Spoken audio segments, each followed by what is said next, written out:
우리 오늘 본문의 내용은 잘 아는 내용입니다. 수넴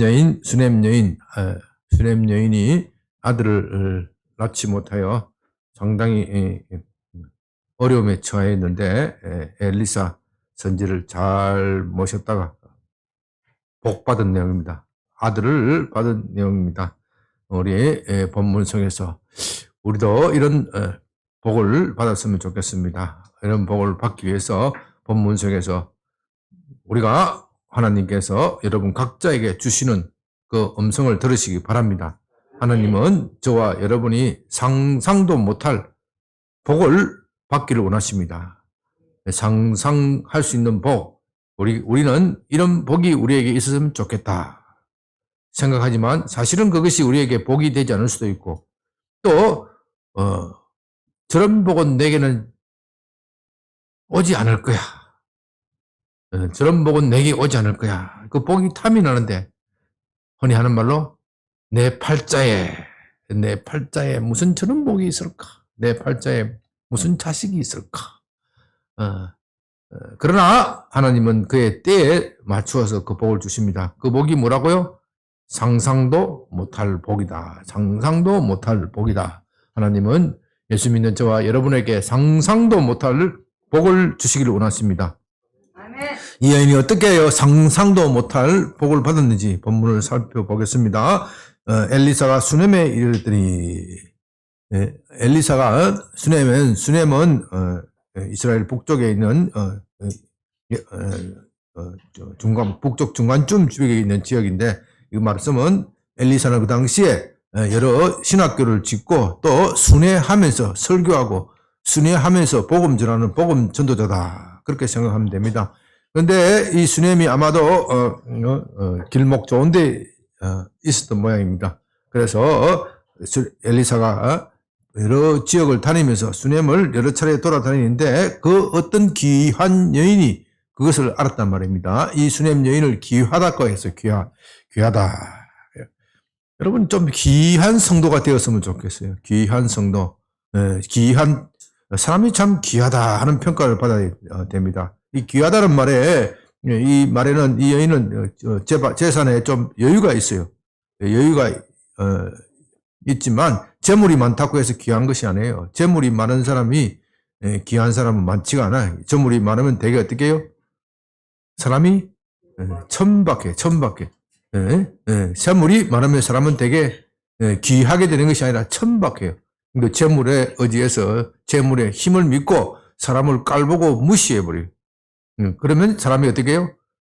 재물은 많지만 천박하다 하는 소리를 듣습니다. 특히 이 졸부가 그렇지요. 졸부. 갑자기 부자가 된 사람이 있어요. 갑자기 재물에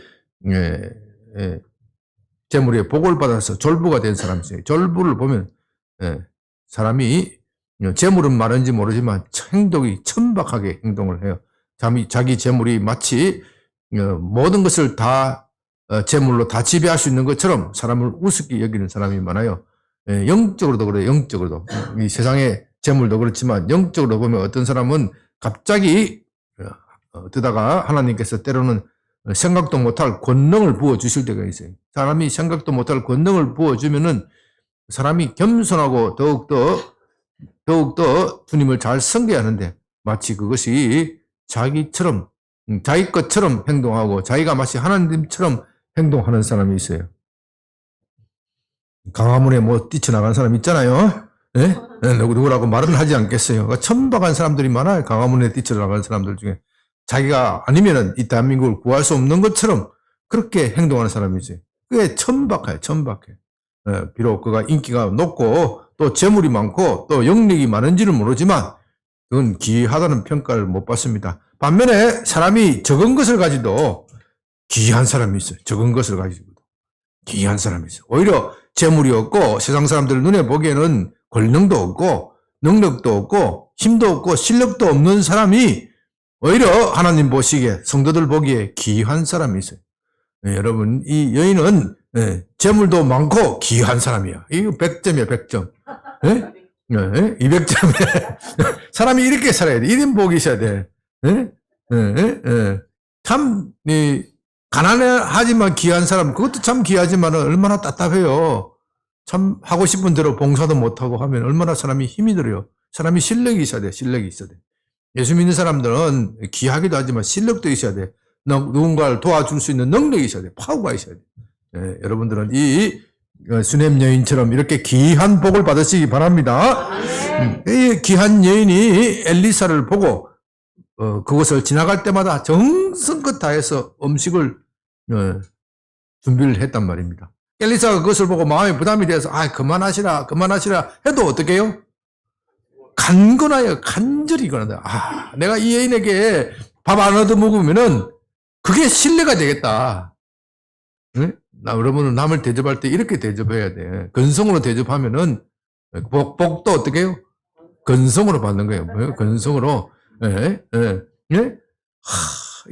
내가 이 여인에게 지나가는 길에 그 집을 들으지 않으면 그 여인이 너무 섭섭해. 너무너무 섭섭해. 섭섭하게 생각해. 이 여인이 왜 그랬겠어요? 왜 엘리사를 그렇게 극진히 모셨겠어요? 엘리사가 잘생겨서? 엘리사가 잘생겨서? 아니죠. 엘리사가 키가 커서? 엘리사를 잘 모시면 돈이 생겨서? 아니요. 엘리사에게 뭐가 있기 때문에? 하나님의 거룩한 사람, 하나님의 말씀이 있기 때문에. 왜 엘리사가 거룩한 겁니까? 그가 하나님의 말씀이 있기 때문에. 하나님의 말씀이 있기 때문에. 이 여인은 하나님의 말씀을 듣고 기뻐하고 즐거워하고 내가 엘리사 선생을 모시기만 하면은 한마디라도 하나님 말씀을 더 들을 수 있겠다. 이 여인은 하나님의 말씀을 사모하는 열정이 있었어요. 하나님의 말씀을 사모했어요. 사람은 빵만으로 살 것이 아니다. 육신의 복만으로 살 것이 아니다. 내게 하나님의 말씀이 있어야 되는데 이 이스라엘, 북이스라엘은 거짓 선자들이 너무 많아. 우상숭배가 가득 차 있고 세상에는 잠시만 벗어나면은 우상숭배자들이 가득 차 있고 거기에 거짓 선자들이 너무 많아. 하나님의 이름으로 거짓말을 하는 사람들이 너무 많아. 그런데 엘리사 그 선지자에게 갔더니 늘 정직한 하나님의 말씀을 듣더라.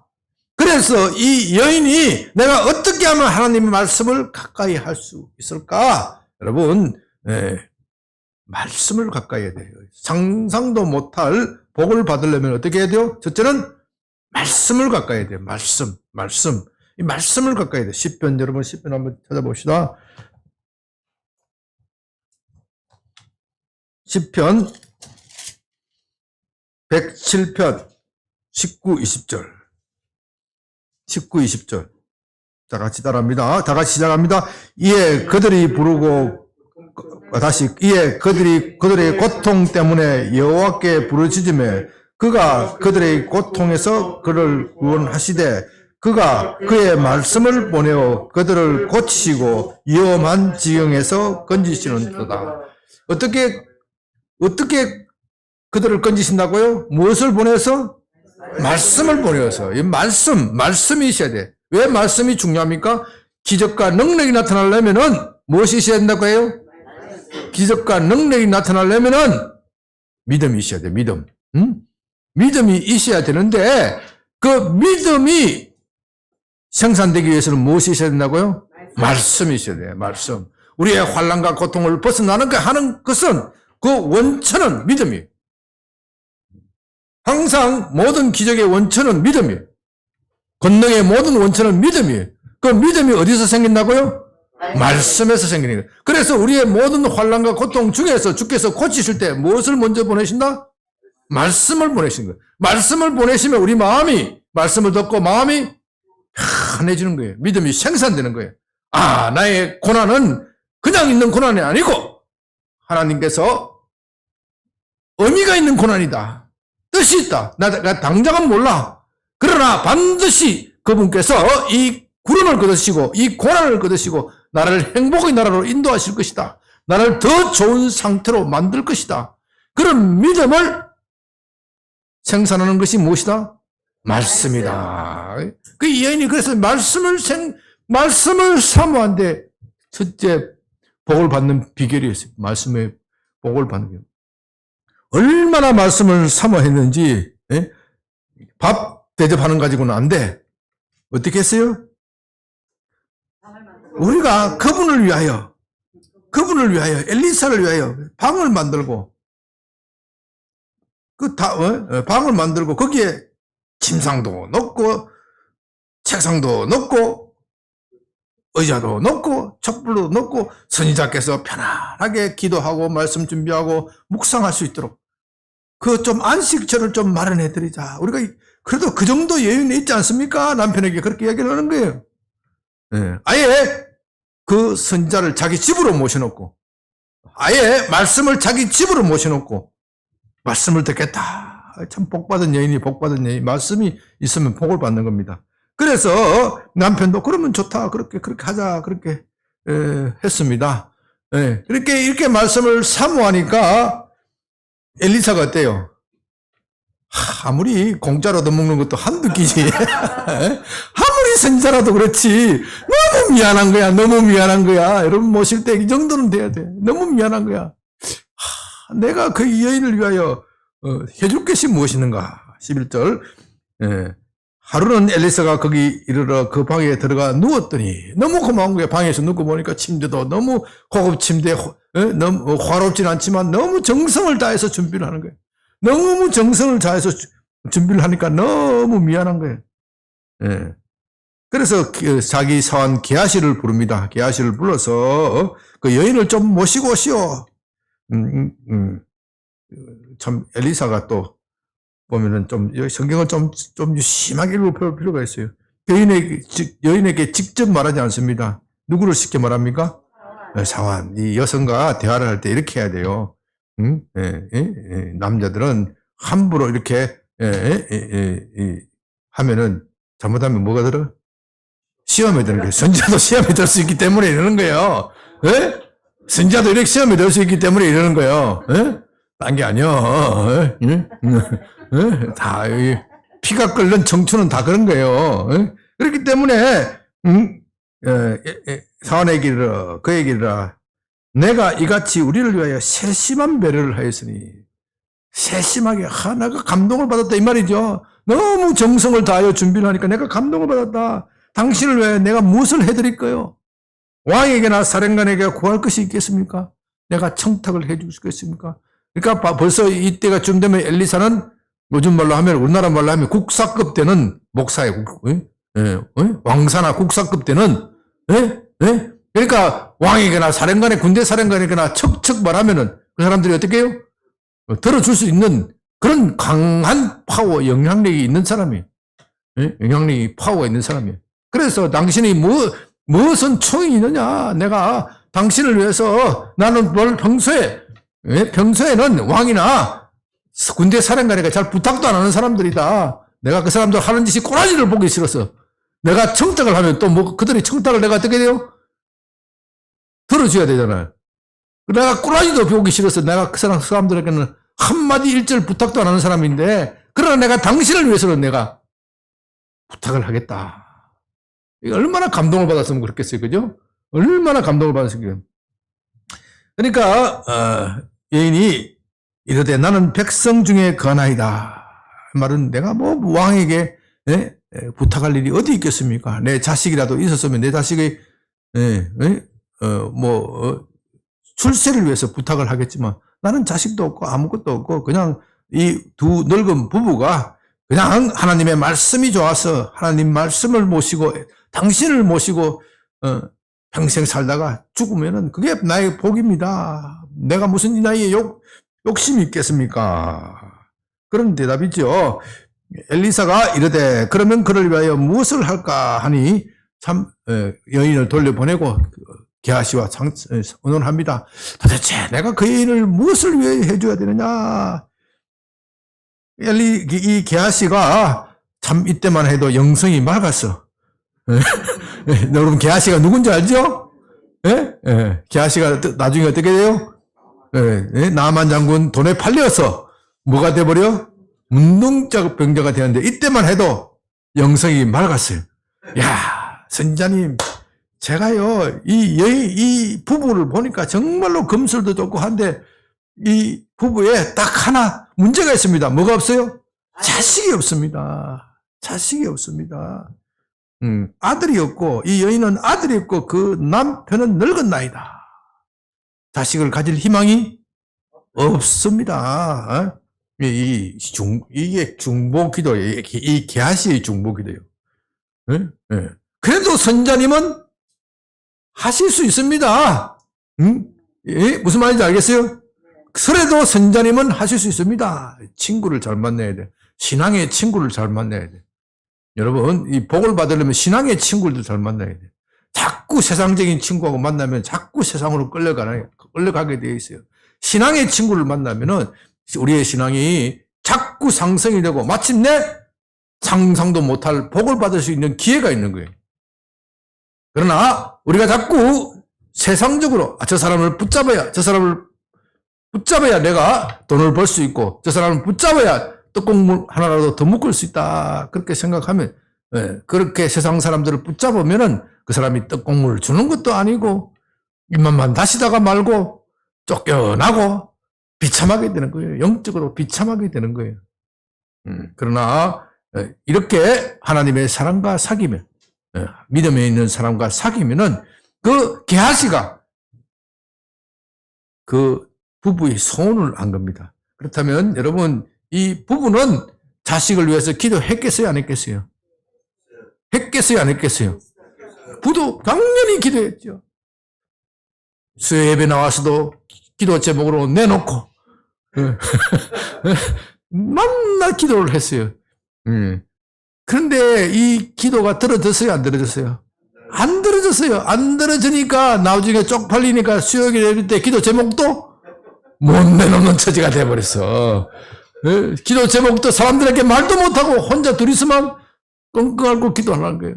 둘이서만 끙끙 하나님 참 나도 자식이 있었으면 좋겠는데 말을 못해. 또 부부 사이도 말을 못해. 서로 미안해서 서로 자기 책임인 것 같이 그런 미안한 마음 때문에 말도 못해 나중에는. 그러나 마음속에 간절한 소원이 어떻게 해요? 그대로 있는 거예요. 마음에 간절한 소원이 그대로 있는 거예요. 15절 이르되 다시 부르라 하매 부름에 여인이 문에 서니라. 엘리사가 이르되 한 해가 지나 이때쯤에 내가 아들을 안으리다 하니, 야, 목회를 해도 이 정도는 돼야 되는데, 그죠? 목회를 해도 이 정도는 돼야 되는데, 참 부러워요. 아들을 안으리다. 여인이 깜짝 놀라 이르되 아니로소이다. 내 주 하나님의 사람이여 당신의 기종을 속이지 마시옵소서. 속마음이 들킨 거예요. 속마음이 들키니까 너무 부끄러운 거예요. 아이고 이 나이에 무슨 자식이냐. 너무 부끄러운 거예요. 17절 어떻게 됐어요? 여인이 과연 잉태하여 한 해가 지나 이때쯤 엘리사가 여인에게 말한 대로 아들을 낳았더라. 여러분 이 여인이 어떤 복? 상상도 못할 복을 받은 거예요. 상상도 못할 복을 받은 겁니다. 여러분 오늘도 여러분도 이런 상상도 못할 복의 주인공이 되시기를 바랍니다. 자, 우리가 본문에서 우리가 첫째로 추리할 것은 무엇을 사모해야 한다고요? 말씀을 사모해야 돼. 말씀을 사모하니까 이런 기회가 오는 겁니다. 이 말씀을 사모하니까 또 구체적인 말씀이 주어집니다. 어떤 말씀입니까? 엘리사가 이르되 한 해가 지나 이때쯤 이르니 내가 아들을 안으리이다. 네. 하나님의 말씀, 그 말씀이 우리에게 일반적 삶의 원리로 있어야지만 또 그게 구체적인 나의 삶에 부닥치고 적용되는 말씀이 있어야 돼요. 어떤 분은 이것을 로고스의 말씀 또 레마의 말씀 이렇게 구분하기도 하는데 그건 너무 구분할 건 없어요. 중요한 것은 하나님의 말씀에 일반적인 원리가 있고 그 일반적인 원리가 나의 삶 속에 부딪히면서 그 말씀이 나의 것으로 다가와야 돼요. 부닥쳐야 돼요. 그래야 말씀이 믿음을 생산하는 거예요. 믿음을 생산하는 거예요. 말씀이 무엇을 생산한다고요? 믿음을 생산하는 거예요. 여러분 뜻밖의 복을 받는 비결은, 두 번째 비결은 믿음이에요. 믿음. 여러분, 이 부부가 그 말씀을 듣고 그다음부터 뭘 했겠어요? 이게 참, 이거부터, 지금부터는 미성년자 상영 금지인데, 열심히 사랑했다니까. 사랑해야 애기가 낳지. 사랑도 안 하는데 무슨 애기를 낳겠어요? 부부생활 다 포기했는데, 선지자께서 그렇게 말씀하시니, 우리는 다시 소망을 가지고, 지금부터는 미성년자 상영 금지. 이렇게 되는 거예요. 믿음을 가지고 그대로 행동을 해야 자식이 나올 거 아닙니까? 믿음을 가지고 행동을 해야 자식이 나온다. 첫째는 말씀이고, 두 번째는 우리의 믿음이고, 세 번째는 인내로 기다려야 합니다. 그의 타입을 기다려야 합니다. 하나님이 우리의 기도를 언제 들으실지 몰라요. 우리가 생각할 때는 이때 우리의 기도를 들었으면 가장 좋겠다고 생각하지만, 하나님은 우리보다도 더 위대한 분이고 더 높이 하시는 분이기 때문에 우리의 상상을 초월한 계획을 가지고 계십니다. 그렇기 때문에 우리는 그의 시간, 그의 타임을 기다려야 됩니다. 그의 타임을 기다려서 포기하지 않아야 돼요. 이 여인은 포기하지 않는 믿음이 있었어요. 비록 남한테 말하면은, 이 나이에 내가 내 자식을 주소서 이렇게 기도 제목을 내놓으면은 뭐예요? 쪽팔린다. 여기 쪽팔리기 때문에 말은 못하지만 속으로 그런 믿음이 있었단 말이에요. 그런 희망이 있었어요. 그래도 하나님께서 혹시라도 내게 주시면 가냘픈 믿음이죠. 연약한 믿음이죠. 어떻게 보면은 그것은 인간적인 눈으로 보면 믿음이라고 말할 수 없을 정도로, 볼 수가 없을 정도로 연약한 믿음입니다. 그러나 하나님은 그 연약한 믿음도 높이 평가하시는 거예요. 그래서 꺼져가는 심지도 끄지 아니하시고, 쓰러져가는 갈대도 꺾지 아니하시는 하나님. 그래서 우리에게는, 우리가 할 수 있는 것은, 하나님이 우리에게 무슨 일을 하실지, 내게 자식이 없으면 그 없는 사람에게 내게 무엇을 주실지 나는 몰라. 자식을 주실지 아니면 다른 무엇을 주실지 나는 몰라. 그래도 하나님을 향한 기대, 그것을 버리지 않는 것, 끝까지 기다리는 것, 이것이 기적을 생산하는 원천이고 뜻하지 않는 복을 받을 수 있는 비결입니다. 다시 한번 여러분 정리합시다. 첫째는 말씀, 두 번째는 믿음, 세 번째는 인내. 말씀 끝까지 기다리는 거. 기다리되 끝까지 기다리는 거. 왜냐? 하나님은 가장 적합한 때에 우리의 기도를 응답하시기 때문에 포기하지 않는 이 세 가지를 오늘 이 시간 붙들고 여러분의 기도 제목을 가지고 하나님 내가 말씀을 사모합니다. 내가 말씀을 사모한다는 것은 내가 하나님의 영광을 위하여, 하나님 나라를 위하여 나의 기도 제목이 합당한지 점검하고 체크하는 겁니다. 두 번째는 그 기도 제목을 위하여 기도하고 믿음으로 바라보고, 세 번째는 끝까지 인내로서 견뎌나가는, 그렇게 해서 마침내 복을 받는 여러분이 되시기를 바랍니다.